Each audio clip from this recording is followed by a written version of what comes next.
And the whole history of America is the history of rich white men telling not rich white people that their enemies are black and brown. It starts in the colonies of what would become the United States. Let's remember, during the colonial period, mid-1600s, there was no such thing as white people. I know some people who are now called white find that shocking, right? Because they think whiteness is real, right? But whiteness was created. Europeans didn't call themselves white. We didn't call ourselves white. We weren't all members of one big happy family. Are you kidding? Have you studied the history of Europe? The history of Europe was about killing each other. That's what we did in Europe. We just killed each other before we figured out there were other people to kill. We just killed each other, right? I mean, that was the history of Europe. The English hated the Irish, right? Northern Italians didn't even think that Southern Italians were Italians. The Germans hated everybody, and everybody hated their ass right back, right? There was no team called white, no race called white, but all of a sudden, in the middle of the 1600s, there was. Why? Why was it suddenly necessary to create this thing called the white race? Well, because rich people can count, that's why.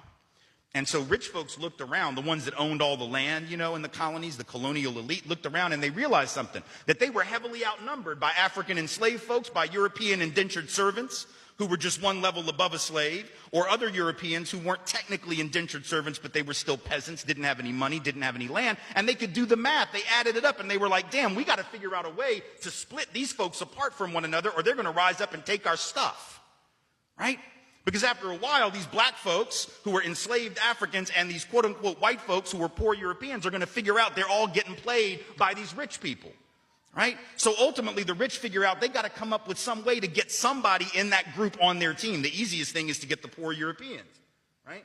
Because at least they look like you. They sort of share some of the customs and the culture. So they all of a sudden create this thing called whiteness, and they say, now you're part of the club. Now we're going to let you testify in court, enter into contracts, vote, at least if you're a man, own a little bit of land, at least if you're a man, right? And we're going to get rid of indentured servitude. No more of that, because you're too good for that. And we're going to take the white men, now called white men, and put them on the slave patrol to keep black people in line. Give them a horse and a gun and a badge and make them feel big and powerful, right? They're still poor.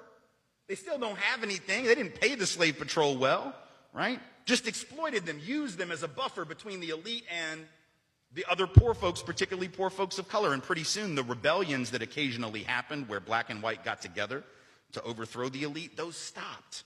Because the divide and conquer had begun to work, right? You could turn people against each other by telling those poor white folks, they got to keep these black people in line. And so that divide and conquer gets initiated in the colonies. Rich white men telling not rich white people that their enemies are black and brown.